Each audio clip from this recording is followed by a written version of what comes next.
If Trump's head had been blown off on live TV, we'd be in a civil war right now. The vast majority of political violence happens on the left, as well as the politically violent rhetoric.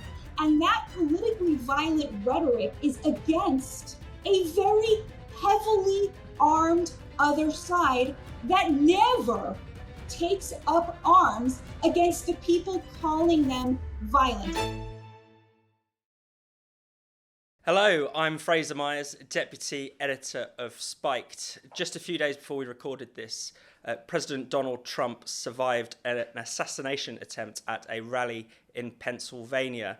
Now, this earth-shattering, extraordinary event is going to be probably the most talked about thing of the presidential election. And I'm delighted to be joined by Batya Ungar-Sargon to be discussing this with me. There's probably no one better that I'd want to be discussing this with than Batya. She, if you don't know her, she's written two excellent books on the US culture war, Second Class and Bad News. She's contributed to just about every mainstream media platform you can imagine. And most exciting of all for us is she's our latest columnist at Spiked. So Batya, thank you so much for joining us today. Thank you so much for having me. It's so great to be here with you. And I'm so honored to be part of the Spiked family, writing a column now. Thank you for that as well. Well, thank you so much and welcome. First of all, Batya, I'd just like to ask you, what was your first reaction to the shooting and some of the actually now quite iconic images that have come out from it? So I only found out about it after Sabbath ended. So about 9:30 p.m., about 3 hours after it happened. I was logging on, checking my emails, haven't been online for 24 hours. And I was totally shocked. I screamed out to my husband, Trump has been shot. And I watched the footage and honestly, I cried watching him stand back up and start saying fight, fight, and give that fist. What he did for the nation in that moment is truly incredible. He probably staved off a civil war by showing everyone immediately that he was unharmed. And, the point I would make about that is a lot of people don't like Trump's character. They have problems with his many character flaws. There are very few people alive on planet Earth who can get shot and immediately stand up and think about, how can I protect the nation from the devastating fallout of what just happened to me, to my body? And Trump is one of them. And so I think that kind of aspect of his character that was able to do that is the same aspect of his character that was able to look at the kind of neoliberal consensus in America, this handshake agreement between both parties to sell out the working class, and say, actually, no, we're not going to do that. And it really, to me, is the strongest answer to people who feel that they can't vote for somebody with that character. Don't you want somebody in power in America whose first thought upon being shot is the nation? And I want to get into the politics of it a bit more in a moment. But first of all, do you think the security services have questions to answer about this? It looks like it was incredibly easy for this shooter to get in the position that he got into. Yeah, I see a lot of people asking those questions. I'm very happy to see people asking those questions on CNN and MSNBC and in the New York Times as well, because often those kinds of questions only get asked by the side that it is convenient to ask those questions about. So I'm glad to see that. I would urge people against any kind of conspiratorial thinking. 9 times out of 10, 90 times out of 100, when you have a massive breakdown, it is often much more the result of incompetence than any kind of evil. There was obviously incompetence on display on that day. But honestly, to me, the larger question here about what this means for American politics is more significant and I think more worthy of our attention. Definitely. And at the moment, we don't really know much about the shooter. I mean, we don't have a sense of his potential motives, but could you sketch out the limited things that we do know at this point? Yes, we know he was, I believe, 20 years old, a young man from Pennsylvania. He was a registered Republican who had made one political donation in his life. He had given $15 to Act Blue, which is a liberal progressive political action committee, political group. He seems like to have been, a loner, bullied, a very muddled person. I doubt there will be some sort of clear ideology here. And as I wrote in my column for Spiked, to me, he would be much more interesting and significant if he was not the capstone of the left's institutional attempts to destroy and eviscerate Donald Trump.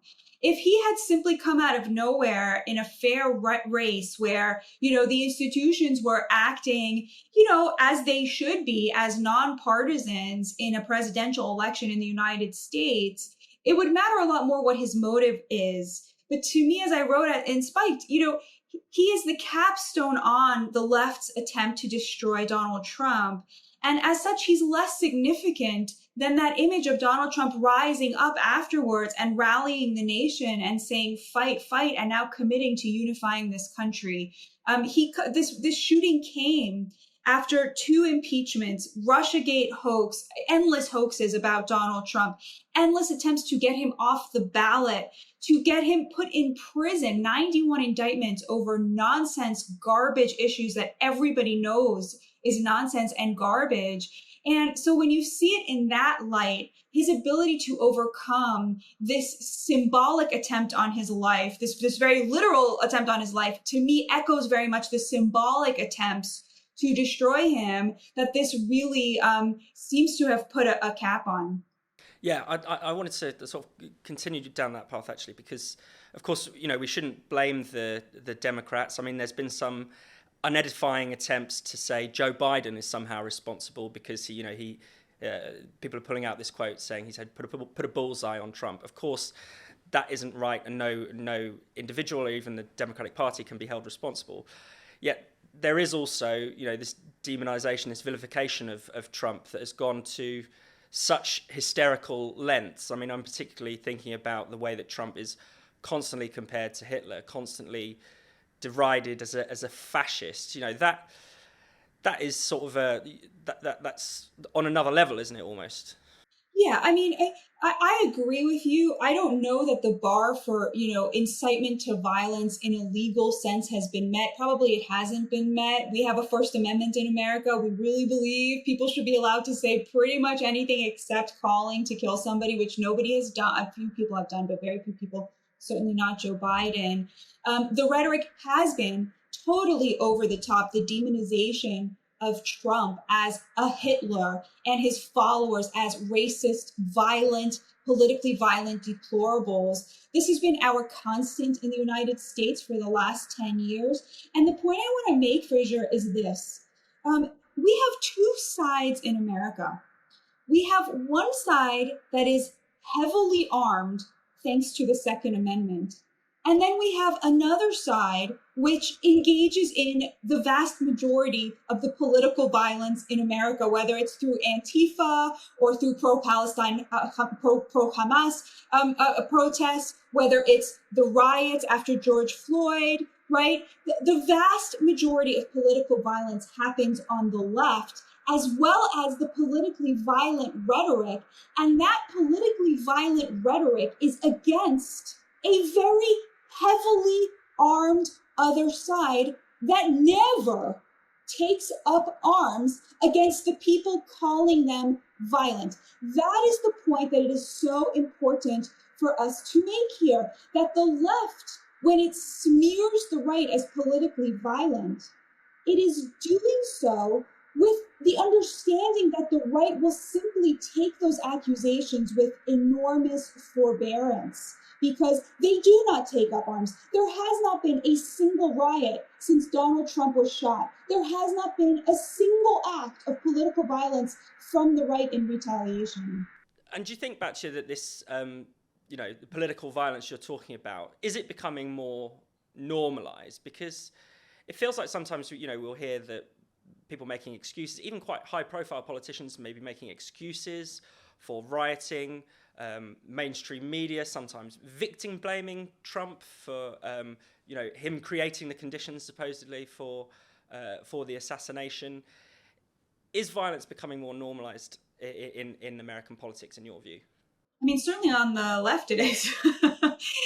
We see a lot of that. I mean, there's never really this fear that the right is going to riot, right? We had January 6th. I don't want to minimize that. That was a sad, horrible day in which, 800 miscreants committed, a variety of trespassing, vandalizing, crimes. A few of them hit police officers, disgusting behavior, right? Those people are all in prison. The idea that 800 people are representative of a larger movement is insane. Political violence on the left is a much larger percentage of the left, and it is much more normalized by politicians who do use a lot of rhetoric that is very, very aggressive and very violent and very vile. And then there's this projection thing that happens where they project all of their own violent fantasies and tendencies onto the right. I do think that became much more normalized in the Trump era for sure.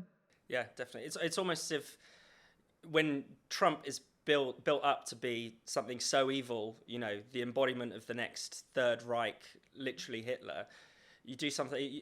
In some ways, it's not surprising that someone out there thinks I've got to do something about this. That that it becomes a way of legitimizing action, even if we don't necessarily, as you said before, we don't want to stop people from saying these things. We don't want to censor anyone for using, and certainly don't want to sanitize people's rhetoric. But it still is that danger, isn't it?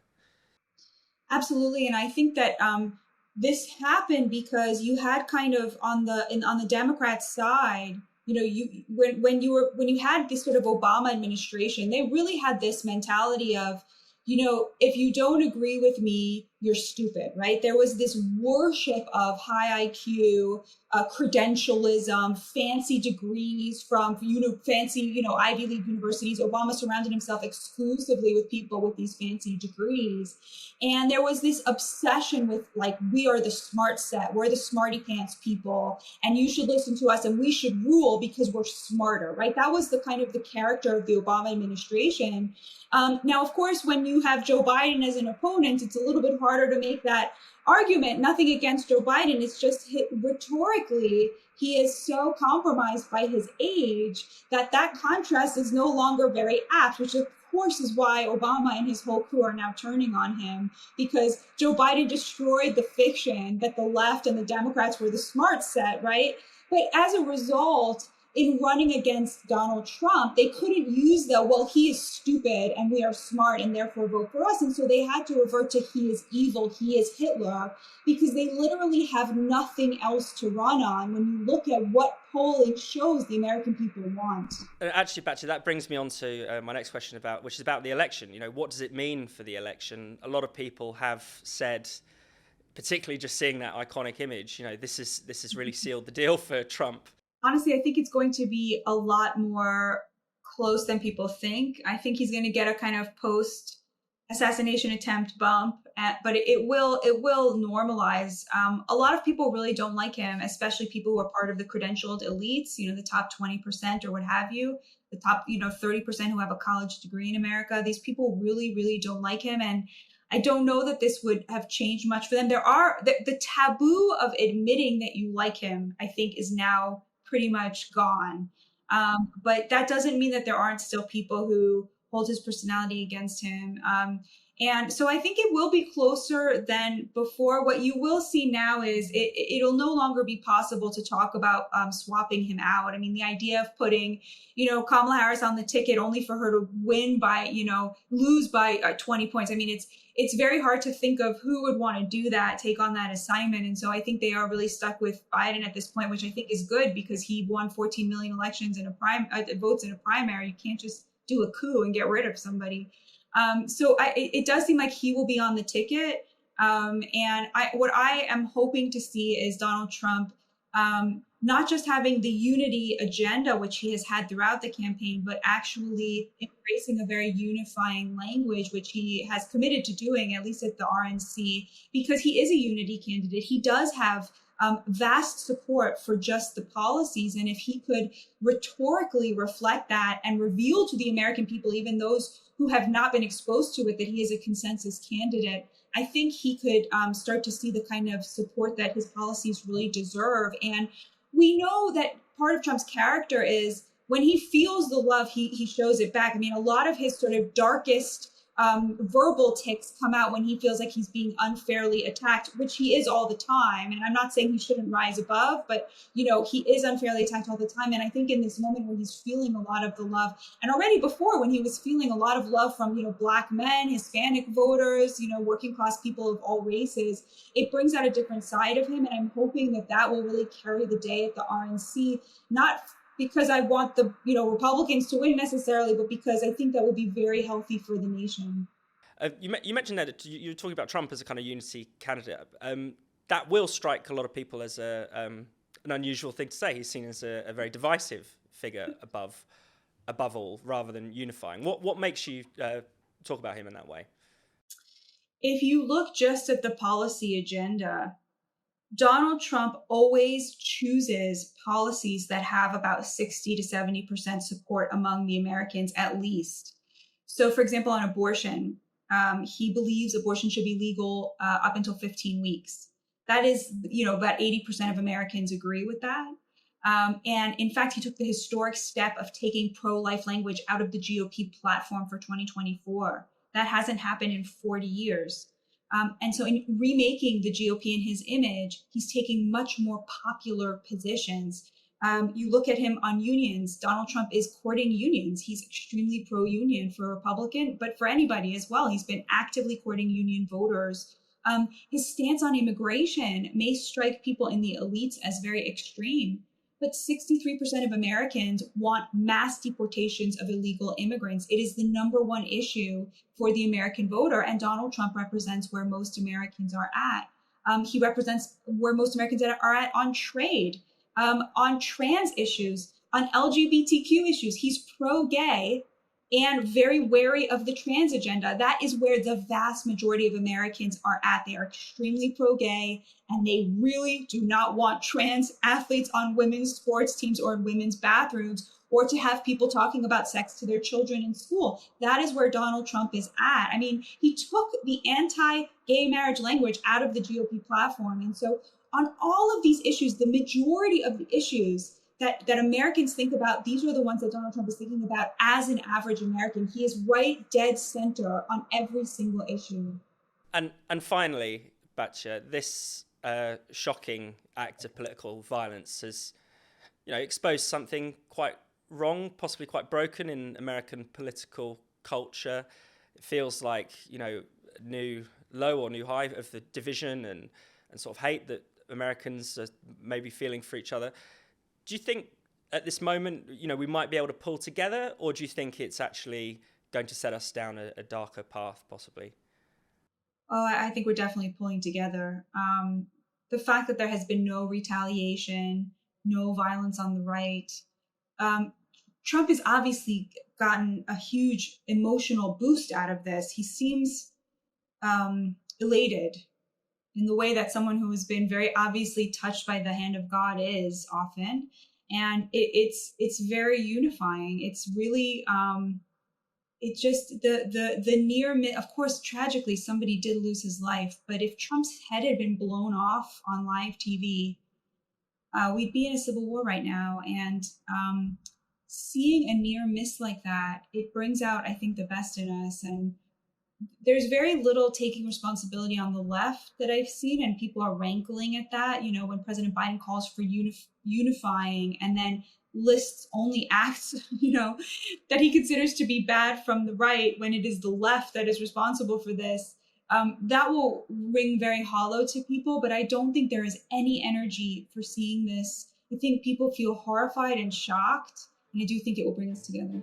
Batya, thank you very much. Thank you, Fraser.